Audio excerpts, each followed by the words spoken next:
change your world. It's time to let it go. The things you used to think, the things you used to know, they don't help you anymore. It's time to change your mind. If it's peace you want to find. This is Kurt Kaikonen, pastor of Calvary Chapel, Waterford, at your neighborhood church. Today on Change Your World, we'll be in the book of Exodus. So grab your Bible and let's get started.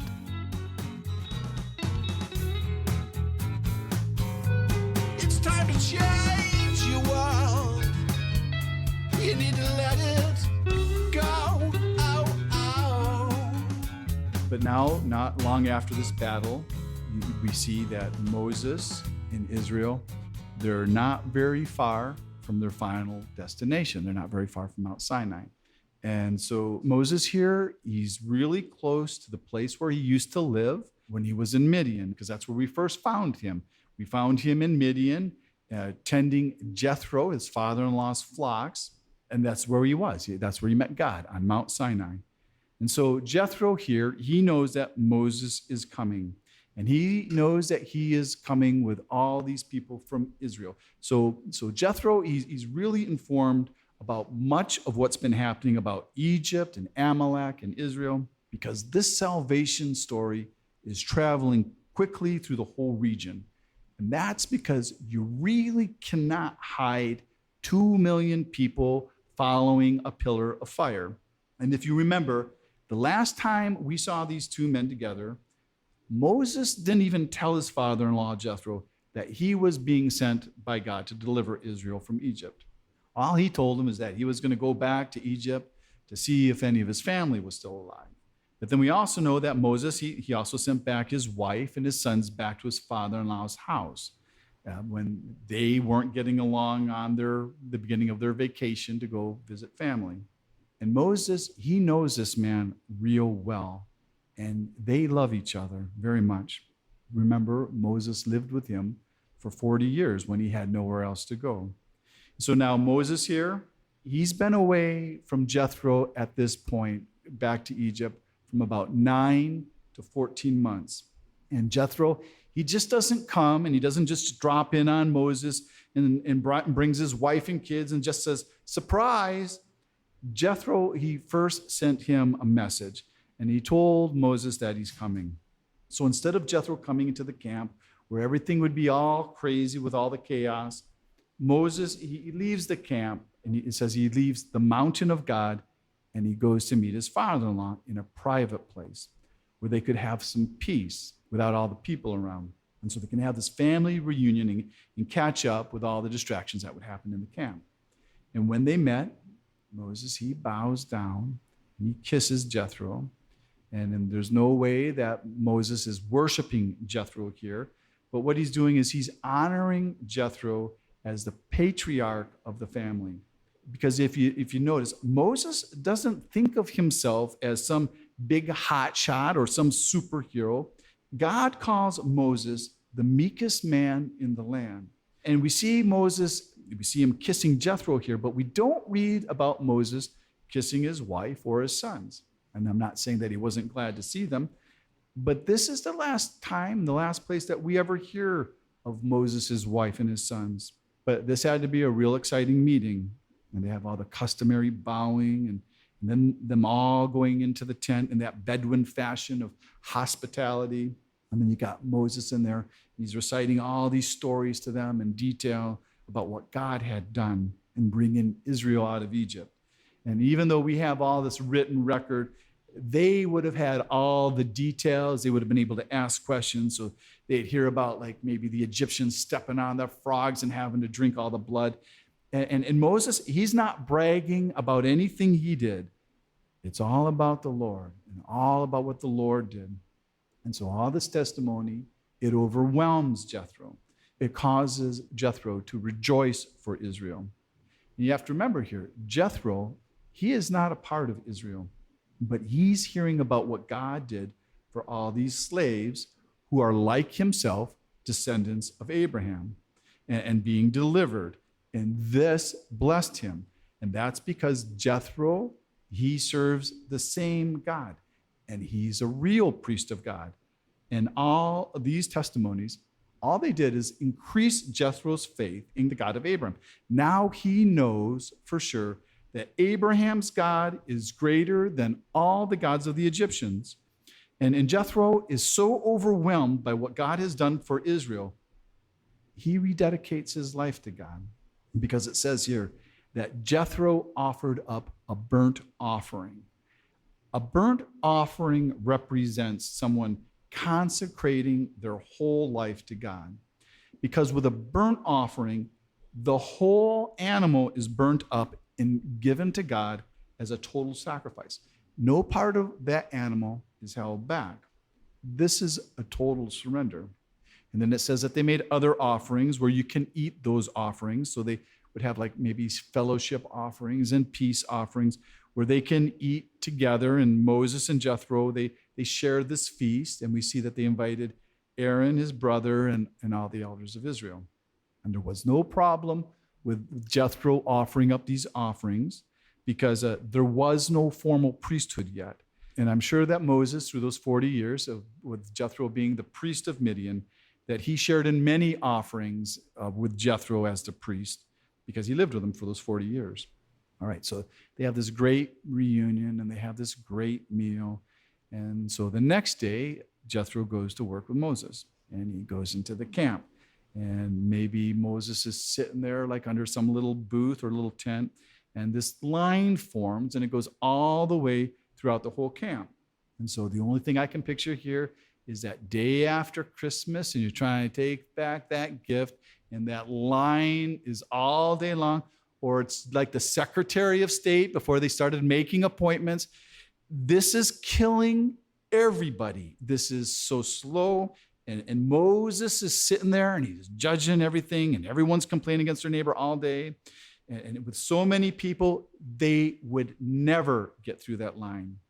And then you have to remember, these people know how to complain. They've been complaining against Moses from day one. And so you probably have Moses sitting there saying things like, just pay him back, forgive him, you're right, you're wrong, you're stupid. Spank the kid, anything, everything, because Moses is the only one who knows how God thinks, because he spends time with God every day and he talks to him. And these people, they don't know God's word for themselves because the law hadn't been given yet. And these people, Israel, they had elders, but these weren't things that these elders could settle. These things needed direction from God. And later on, there'll be a priesthood, and they'll handle these tasks, but it hasn't been established yet. But this was crazy, and this was obviously a waste of everyone's time. And you kind of wonder here how long this has been going on, and how come no one has ever pointed it out before.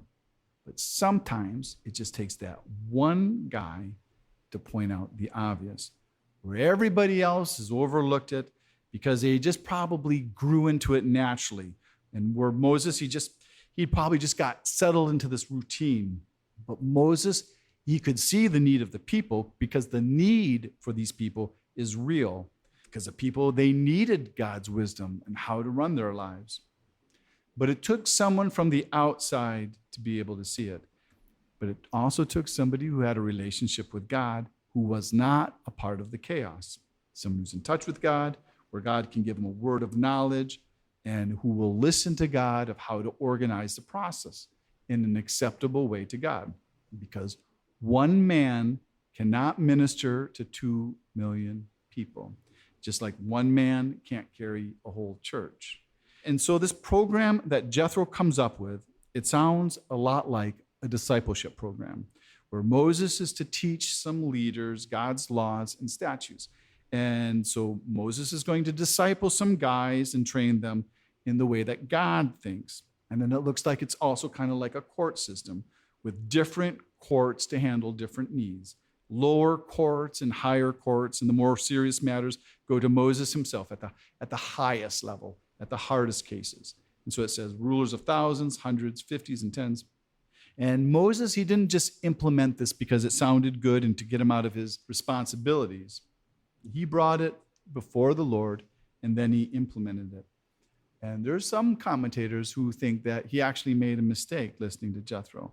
but I don't see anywhere where it looks like the Bible ever tells us that anything bad ever came out of this arrangement. And then there's the qualifications that he had for these leaders. They had to be able men, they had to fear God, they had to be men of truth, and they had to hate covetousness. So basically all it's saying is that these men had to be of good reputation.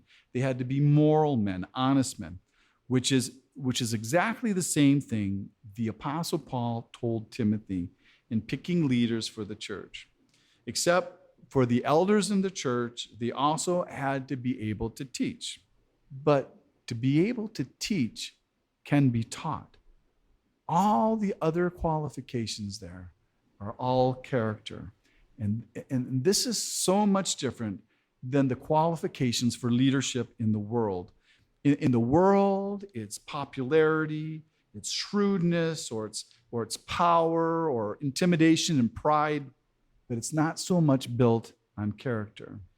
But in the church, just because you need leaders, you just can't put men into those positions. They have to have those qualifications of character, no matter how great the need is. And so now we'll end this off with this quote from D.L. Moody, because I kept running into this quote with everybody I studied and everybody read. So I'm going to guess it's kind of important. And so Moody said, "It's better to set 100 men to work than to do the work of 100 men." So Israel is now 3 months out since they left Egypt, and they're no longer in Rephidim, the resting places where they fought with Amalek. They're also no longer in the wilderness of sin, but now they're camped outside before Mount Sinai in the wilderness of Sinai. And here where it says wilderness, it's not like what we think of a wilderness. It's not like rivers and trees, and it's not like out in the backwoods. But it's also not a sandy desert. This is grazing lands that haven't been settled by any people. So now God, he's kept his word, and he brought Moses and Israel to the place he told them that he would bring them, to this very mountain where they first met at that burning bush, where God said, "When you have brought the people out of Egypt, you shall serve me on this mountain." And they will camp at this mountain for the next 11 months. And there are over 57 chapters in the Bible that are dedicated to this 1-year period of camping here at Mount Sinai. So everything that we're reading here from chapter 19 in Exodus, all the way till you get to the book of Numbers in chapter 10, it all happens here, and it all happens in this next 11 months at Mount Sinai. And so what we'll see here is we'll see the giving of the law and the sharing of it with the people. We're going to see the construction of the tabernacle and all its furnishing and the establishment of the priesthood.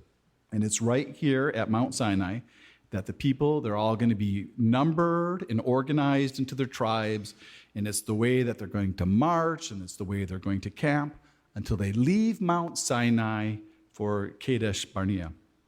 And so now in verse 5, where we read Moses goes up to the mountain, and where God called to him from the mountain, we will see Moses go up and down this mountain 8 times.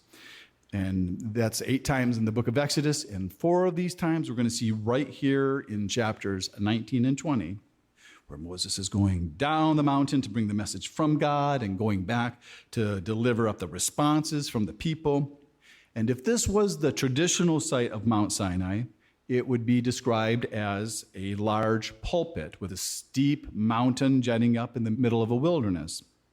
But there's a lot of people who don't believe that the traditional site located on the Sinai Peninsula is the correct location, because Mount Sinai is supposed to be located in the region of Midian, where Jethro lived, which is on the east side of the Gulf of Aqaba in modern Saudi Arabia. And that's exactly where the Apostle Paul described Mount Sinai in Galatians 4:25. And so this is where the historians and the archaeologists believe it to be. In fact, they actually believe it's this mountain called Jebel al-Laz in Saudi Arabia. Okay, so now on this first trip up the mountain, God tells Moses to tell the house of Jacob And so God, he's not calling them Israel. He's not calling the people Israel here, but he's calling them by the name of the heel catcher, of the deceiver. He's calling them Jacob. And God reminds them that they've seen what he had did to the Egyptians and that he bore them on eagle's wings and brought them to himself on this mountain. And so you see that God, he already has a relationship with these people, and they have been seeing God taking care of them. And so God uses this word picture of how an eagle takes care of its young by overseeing them, and how an eagle teaches them to fly and their freedom and flight. Because God, he sees something so much better for Israel than that bondage that they served in Egypt. But they have a lot to learn. And like we said it before, it says, it took one night to take Israel out of Egypt, but it will take 40 years to take Egypt out of Israel. And they're going to complain like little children the whole time. And God, he didn't deliver Israel so that they could live apart from him, but to live with him and to be God's people. And so Israel here, they are already God's covenant people, where that covenant was made with them way back there in Genesis 12, when God made that covenant with Abraham. And Israel here, they're also God's redeemed people, where it just happened 3 months ago back there in Egypt, where God had redeemed them from slavery by the lamb's blood. And so now, God, what he's going to do is he's going to make this formal covenant with Israel.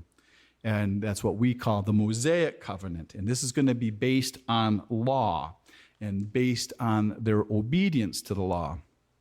But with this formal covenant, there's going to be this special blessing attached to it. Blessings like living in God's own land and living with God and being his special treasure, a people above all the people of the world, where they're going to be a kingdom of priests, which means they're going to represent God to all the other nations who don't know God. And they're going to be bringing all those other nations before God, where God now is going to use Israel to reach the whole earth and to bring them to him.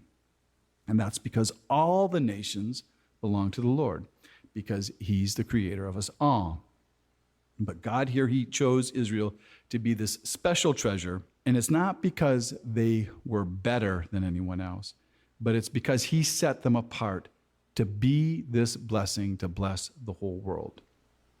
Now, we as Christian believers, we are also God's people, and we're also called a nation of priests. And we're told that by the apostle Peter in 1 Peter 2:9, where Peter tells us, you are a chosen generation, a royal priesthood, a holy nation, his own special people, that you may proclaim the praises of him who called you out of darkness into his marvelous light. And this is what the nation of Israel was supposed to do and what they were supposed to be in the world, to all the nations in the Old Testament. And actually, that's actually what they did, because this will all happen through Jesus Christ, who actually came through the Jews. Okay, so Moses, he now walks down the mountain, and he calls all these elders together, and Moses tells them the great news for them. God wants to make you his special people. And with all these great promises, with this new formal covenant, and they don't even think about it. They don't even ask, hey, what's going to be required in this agreement? They're just very, very excited to be God's special treasure, because these guys, they've seen what God can do. And they all say, we'll do it. We'll obey the Lord. And this is long before they're ever told the terms of what the covenant will be or what they'll involve, because God hasn't told them what they're going to have to obey. And so this is a lot of pride on Israel's part, that they're going to be able to keep God's law, where they have already proven they can barely listen to God and just follow a few simple commands. But these people, they're sincere. they're just ignorant in thinking that this is going to be easy. But even after they hear this, and when we get to Exodus 24, and after they've heard all the law, they will still agree to keep this covenant with God. Okay, so now Moses, he takes another trip up the mountain, and he says, great news, God, they'll do it. And Moses tells God everything that the people said. And then God lays out his plan with Moses, and he tells Moses, well, I'm going to meet you in the thick cloud, and I'm going to let all the people hear me talking to you.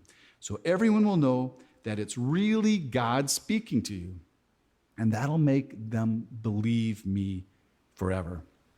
And so this is a good plan. And so God tells Moses to go back down the mountain, and Moses, he's really just getting his steps in. His Fitbit readings are like 20,000 steps. And so now Moses is going down, and he's going to consecrate the people, which to consecrate means to set the people apart. Because the people, they need to get ready. Because you wouldn't go before God just the way you are. It's the same way as you'd never go before a king just the way you are. You have to get ready. And so they have to wash. Because Israel, they didn't take showers every day. They didn't always have access to a lot of soap, and they didn't have a lot of extra water. And they're supposed to wash their clothes. And in most cases, these people, they didn't even have 2 sets of clothes. Only the wealthy had more than 1 set of clothes. So changing your clothes and bathing, they weren't regular things. It often meant that there's going to be this new beginning. And we saw that back in Genesis when Jacob and his family went to Bethel to meet God. They all washed and they all changed their clothes. And we also saw that when Joseph, when he came out of prison to meet the Pharaoh, he was washed and they changed his clothes. So now you got the camp and everybody's getting ready and they're trying to look their best because they're going to meet God in 3 days because God's coming down on the mountain for everybody to see. But you can't get too close to that mountain because you'll die. And that's because man at his best, in his natural state, he can't touch God because God, he's holy and man's not. And you'll see him and you'll hear him, but you can't run up and touch him. So there's going to be these boundaries that you can't pass through. But they're not just to keep you out. They're there to protect you. And God, he's very serious about them not touching the mountain. Because if any of these 2 million people, they get it in their heads to run up and gaze at God, Moses was instructed to post these guards with orders to kill anyone who would dare to break through these barriers, which is a lot more merciful than for a sinful man coming into contact with a holy God in his sinful condition. And so this message is stressed, keep your distance. And so this is not like how you would set up barriers, which would be to protect the president. These barriers are set up for your protection, not for God's.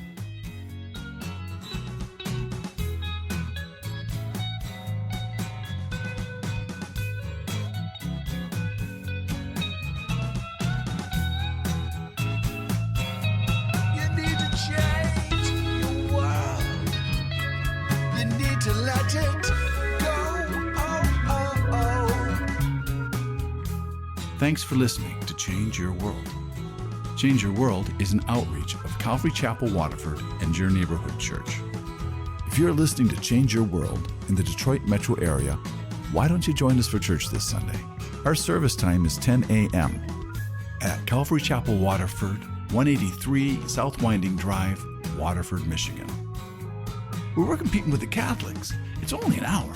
All the donuts you can eat, and you don't have to believe a thing we say, but it could change your world.